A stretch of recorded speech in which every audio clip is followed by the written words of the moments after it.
Good morning, everybody. Week 4, mission number 1. Um, Today, I want to talk to you guys about the tools to be able to change our biology. And so there's really two big categories. One is experiences, and the other one is substances. And so experiences is something that we experience that actually changes our biology to help create a healthier brain. And then substances is anything that we ingest, like medications, herbs, supplements, anything like that, that actually changes our biochemistry to be able to have a healthier brain, right? And so let's start with experiences. What are the big experiences that we can have that have been scientifically shown to actually reduce the risk of depression? Biggest one of experiences is community. And so anytime that you can experience community, that's a great time to be able to your brain is actually going to start having mirror neuron activity and actually building neurons. And so that's a great experience, right? The second experience is any moments of awe. So moments with nature, usually the moments with awe, they were categorized into two main points. One of the moments of awe was categorized as a big panoramic event, places that make you realize that there is something bigger than ourselves. And there is moments of reference. That's what they call moments of awe. They've been scientifically shown to actually reduce interleukins, which are these chemicals for inflammation. They've been shown to improve with depression.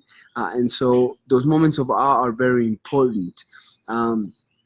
And the two categories are big panoramics and actually like facial expressions and just like smiles and being close to people. So that's pretty important. The other thing is peak experiences. So peak experiences have been shown to actually improve the neuroplasticity.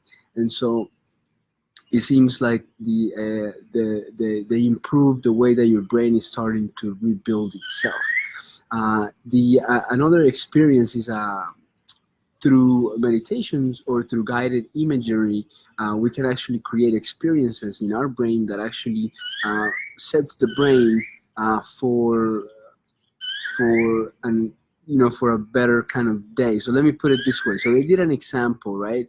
They did a study that showed that if you gave somebody a hot cup of coffee instead of a cold cup of coffee and then asked them to meet somebody new, the person who got the warm cup of coffee actually said that the person that they met was a warmer person, like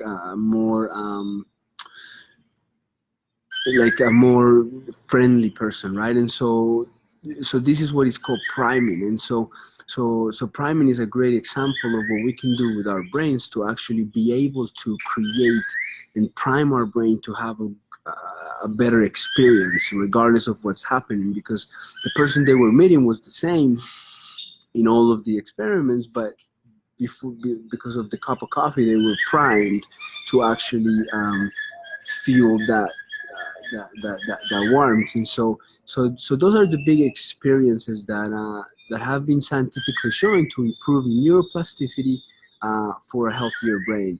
And so now we can go into the last experience that I want to talk about, which is exercise. And so exercise is pretty big because it creates actually what is called the brain-derived natural gonadotropic hormone. And so what this hormone does is actually that it increases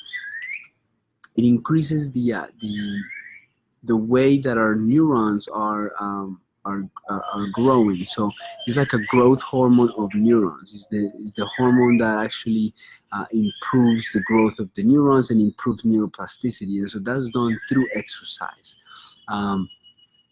So really important experience. And then in terms of substances, I want to talk about the MAOAs, which has a lot of the antidepressants.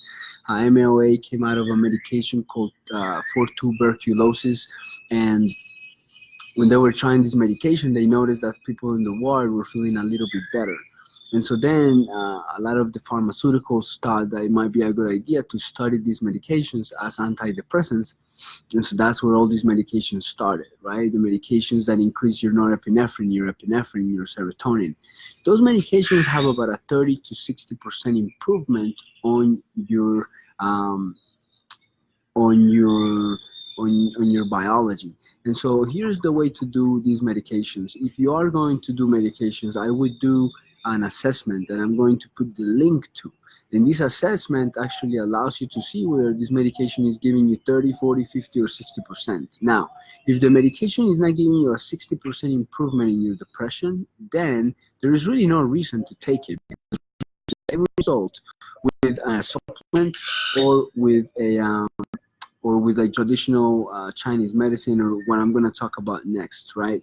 Or with or even with other tools that we're going to talk about in the mind part.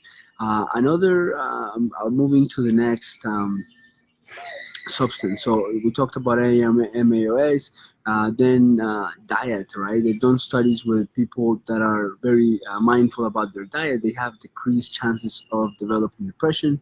The next thing is S-adenosine.